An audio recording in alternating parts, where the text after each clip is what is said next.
ሰላም ውድ የዩቲዩብ ተመልካቾቻችን በዛሬው ዕለት ይዘላችሁ የቀረብነው የሲ++ ፕሮግራሚንግ ትምህርታችንን ከብዙ መጠፋፋት በኋላ ለእናንተ ፕሮግራም እያዘጋጀን ስለሆነ ነው። ይሄው ተመልሰን መጣናል። ለቻናላችን አዲስ የሆናችሁ ሰዎች ሰብስክራይብ ማድረግ እንዳትረሱ፣ እንዲሁም ቪዲዮአችንን እዩትና ከተመቻችሁ ላይክ አድርጉ። ካልተመቻችሁ የሚባል ነገር የለም፣ በእርግጠኝነት ይመቻችኋል። ነገር ግን ይሄ ቢጨመር ቢቀንስ ምትሏቸውን አስተያየትና ጥቆማዎትን ወረድ ብለው ኮሜንት ላይ ቢያሳውቁን ወዲያው አስተካክለን ለእናንተ የምናቀርብ ይሆናል። አሁን በቀጥታ ወደ ቪዲዮ ነን። ይሄው ባልኩት መሰረት ተመልሼ መጥቻለሁ። የሲ++ ፕሮግራሚንግ ትምህርት ክፍል 3 በአማረኛ ይዤላችሁ ቀርቤያለሁ። ከዚህ በፊት ያሉትን ክፍል 1 እና ክፍል 2 እንዴት ኢንቫይሮንመንት ሴትአፕ ማድረግ እንደምንችል እንዲሁም ስለ C++ ኢንትሮዳክሽን ምንነቱና ለምን እንደሚያገለግል ከዚህ በፊት ባሉት ቪዲዮዎች የጠቀስኩኝ ስለሆነ ከዚህ በፊት ያሉትን ቪዲዮዎች ካላያችሁ ዲስክሪፕሽን ስር ላይ ሊንክ ስለምናስቀምጥላችሁ በዛ ሊንክ መሰረት መመልከት ትችላላችሁ። እናም ያሁኑ ቪዲዮ መከታተል ትችላላችሁ። ዛሬ ይዤላችሁ የቀረብኩት ያው እንግዲህ መጀመሪያ C++ ወይም ደግሞ ቦርላንድ C++ ኮምፓይል ማድረጊያችንን እንከፍታለን። ከዛ ላይ ቴክስት ኤዲት አድርገን የራሳችንን አፕሊኬሽን ሄሎ ወርልድ ባለፈው ሰርተን ነበር።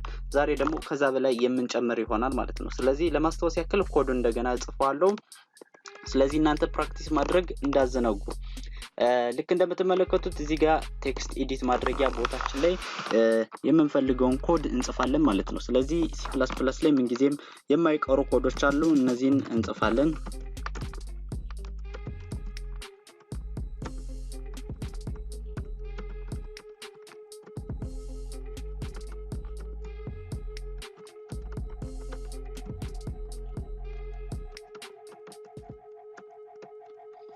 አዮስትሪም እና ኮኒዮ እንግዲህ ሁለቱ ላይብራሪ ምንነታቸውን ከዚህ በፊት ባለው ቪዲዮ ስላስረዳው ያንን ቪዲዮ መለስ ብሎ ማያስታውስ ይቻላል። ይሄ ሜን ፋንክሽናችን ስለሆነ void main ብለናል። ስለዚህ ባለፈው ያቆምነው cout አድርገን hello world ብለን ጽፈን ነበር።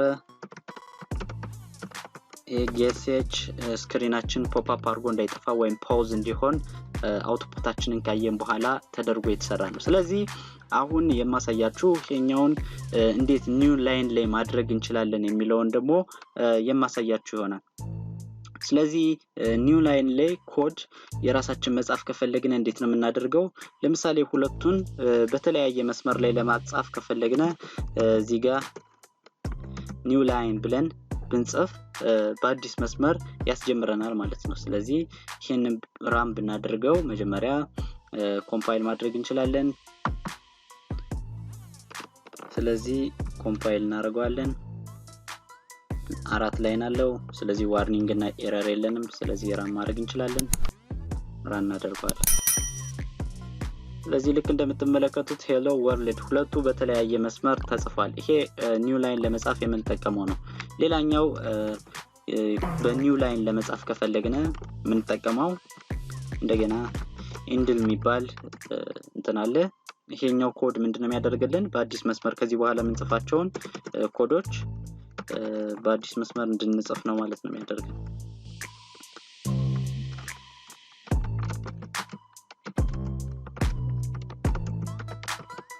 ኤክ ብለናል። ስለዚህ አሁን ራን ስናደርገው የሚመጣልን ይኸውላችሁ ሄሎ ወርልድ በአንድ መስመር ከዛ ኢንድል ስላልነው በአዲስ መስመር ደግሞ ዮፋንቴክ ብሎ ያመጣልናል። ስለዚህ ይሄንን ላይኑን ብሬክ አደረገልን፣ በአንድ ላይ ቀጣጥሎ አልጻፈውም ማለት ነው። ስለዚህ ሌላኛው ደግሞ እንግዲህ ብሬክ ካደረግን በኋላ ኮሜንት መጻፍ እንዴት እንችላለን የሚለው ነው። ያው ኮሜንት የምንጽፈው ለተለያዩ ፐርፖዞች ነው። አንደኛ የምንሰራቸውን አፕሊኬሽኖች ለሌሎች ሶፍትዌር ዲቨሎፐሮች ወይም ካምፓኒዎች ስንሸጥ ግልጽ የሆነ ኮድ መኖር አለበት። ኮድ ግልጽ መሆንና የራሳችን ኮድ ያው ሃክ እንዳይደረግ ማድረግ የተለያየ ስለሆነ ምክንያቱም ሰዎች እንዲያነቡት ሪደብል ፕሮግራመሮች አንብበው ይሄ ማለት ነው ብለው እንዲረዱት የምንፈልገውን ኮድ በግልጽ መጻፍ አለበት። ስለዚህ እዚህ ጋር አሁን ለምሳሌ ይሄንን ምን እያደረግን እንደሆነ ለማሳየት ኮሜንት ላይ እነዚህን ስላሾች ተጠቅመን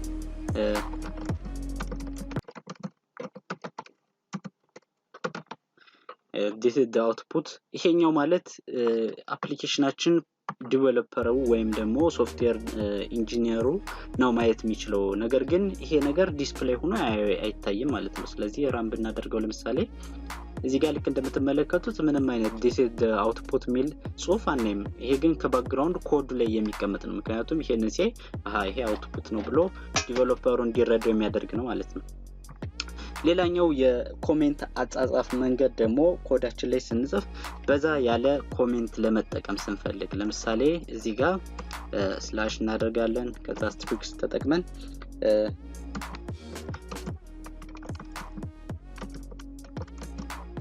the code below will print the hello ከታች ላይ መጠን ወለድ ረዘም ላለ ወይም ደግሞ ከአንድ ላይን ኦፍ ኮድ በላይ ሲሆን ሄሎ ወርልድ ሚል ካደረግነ በኋላ አስተሪክስ አድርገን እንደገና ስላሹን እንዘጋለን። ስለዚህ ይሄ ከሆነ ሙሉ ይሄኛው ልክ እንደ ፕሮግራሚንግ ኤረር ሳይፈጥርብን ኮሜንት ሆኖ መቀመጥ ይችላል ማለት ነው። ለዛ ነው ያለ ምንም ኤረር ልክ እንደምትመለከቱት ይሄ ኮዱ ለሰው ስንሸጠው ወይም ሶፍትዌር ከሰራን በኋላ ስንሸጠው ግልጽ የሆነ ሶፍትዌር ሰርተን መስጠት እንችላለን ማለት ነው። ስለዚህ ጥርት ያለ አጻጻፍ መጠቀምም ግድ ይላል ማለት ነው። ስለዚህ በሲ ፕላስ ፕላስ ዋናኛውና ትልቁ የመጀመሪያው ነገር ቢሆንም ወሳኙ ነገር ቫሪያብል ነው። ስለዚህ ቫሪያብል ምንድነው የሚጠቅመው ልትሉ ትችላላችሁ። ቫሪያብል ማለት እንግዲህ ተለዋዋጭ ተብለን የተማርናቸው ነው። የሆነ ዳታ እናስይዛቸዋለን። ዳታ ታይፓቸው ራሳችን እንነግረዋለን መጀመሪያ። ስለዚህ ያንን ዳታ ታይፕ እንዴት መጠቀም እንደምንችል ያው በቀጣይ የማሳያችሁ ይሆናል ማለት ነው። ስለዚህ ዳታ ታይፕ እንግዲህ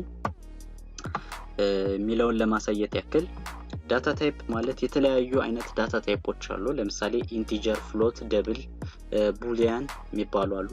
እነዚህ ጥቂቶች ናቸው። ስለዚህ በሲ ፕላስ ፕላስ ላይ እነዚህን ቫሪያብሎች ወይም ዳታ ታይፖች በመጠቀም ዳታን ማስቀመጥ እንችላለን። ለምሳሌ ከተጠቃሚው ከዩዘር የሚመጣ ዳታን ለምሳሌ ስም ማስገባት ከሆነ ስሙን ሲያስገባ እንዴት በቫሪያብሉ መያዝ ይቻላል የሚለውን ላሳያችሁ። ስለዚህ የቫሪያብል ጥቅምን በቀላሉ በዚህ መረዳት እንችላለን። ስለ ዳታ ታይፑ ደግሞ ሰፋ ባለ ሁኔታ በቀጣይ ቪዲዮ ክፍል ይዤላችሁ የሚመጣ ይሆናል። ስለዚህ አሁን ለምሳሌ ኢንቲጀር፣ ይሄ ኢንት ማለት ኢንቲጀር ነው። ስለዚህ የኢንቲጀር ቫልዩ ኤክስ የሚባል እንያዝ።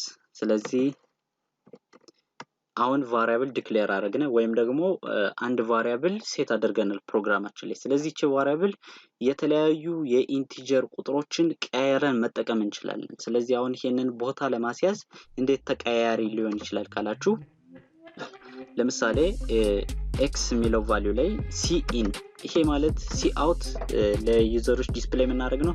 ሲኢን ደግሞ ከዩዘሮች ኢንፑት ለመቀበል የምንጠቀምበት ኮድ ነው። ስለዚህ ሲኢን ልክ እንደምትመለከቱት ሌዛን የነበረው ግሬተር ዛን ይሆናል። ሲኢን ማንን ያስገባልን? ኤክስን እንዲያስገባልን። ስለዚህ ኤክስ እንደምታውቁት ቫሪያብል ነው። ምንም አይነት ስለ ቫልዩ አናውቅም።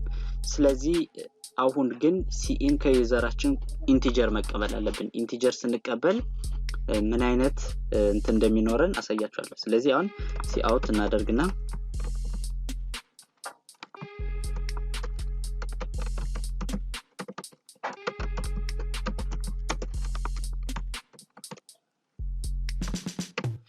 ልክ እንደምትመለከቱት መጀመሪያ እኛ ኤክስን ይሄ ነው ቫልዩ ብለን አልመደብንም። ስለዚህ ይሄ ቫልዩ ደግሞ ዩዘሩ ሲያስገባልን የራሱ ቫልዩ እንይዛለን።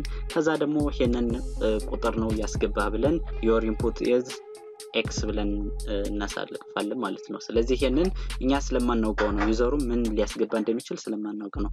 አሁን ራን እናደርጋለን። ስለዚህ hello world ይላል ዮፋንቴክ። እዚህ ጋር ልክ እንደምታዩት ብሊንክ የሚያደርግልኝ ሲኢን ስላልኩት ኤክስ ቫልዩ እንዳስገባለት ነው። ስለዚህ 23 ባደርግ your input is 23። ስለዚህ ይሄንን በተስተካከለ ፎርም ስንሰራው ምን ሊሆን ይችላል? ከዩዘሮች ኢንፑት የምንቀበልበት መጀመሪያ ሲአውት መጠየቅ አለብን።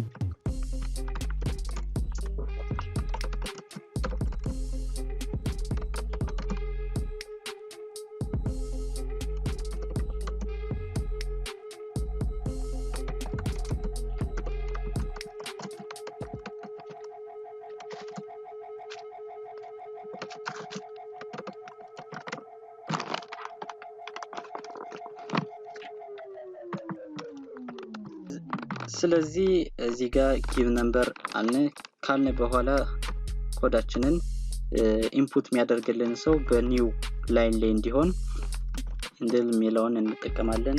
እዚህ ጋርም ልክ እንደምትመለከቱት ባክስላሽ አድርገን ኤን መጠቀም እንችላለን።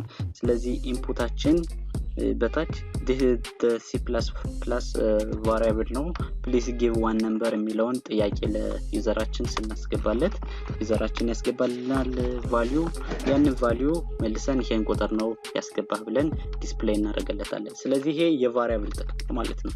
ስለዚህ አሁን ልክ እንደምትመለከቱት የራሳችን አፕሊኬሽን hello world this is your fantech this is the cpp var ነው። ስለዚህ ቫሪያብል ማለት ነው please give one number ስለዚህ የሆነ ቁጥር 3 እንሰጣውት this is your input is 3 ብሎ መልሶ አፕሊኬሽናችን ዲስፕሌይ ያደርግልናል ማለት ነው። ስለዚህ ለዛሬ በክፍል 3 ስለ ቫሪያብል እና የመሳሰሉትን ያመጣውላችሁ ይሄንን ይመስል ነበር። በቀጣይ በሌላ ቪዲዮ እስክንገናኝ ድረስ ቻው።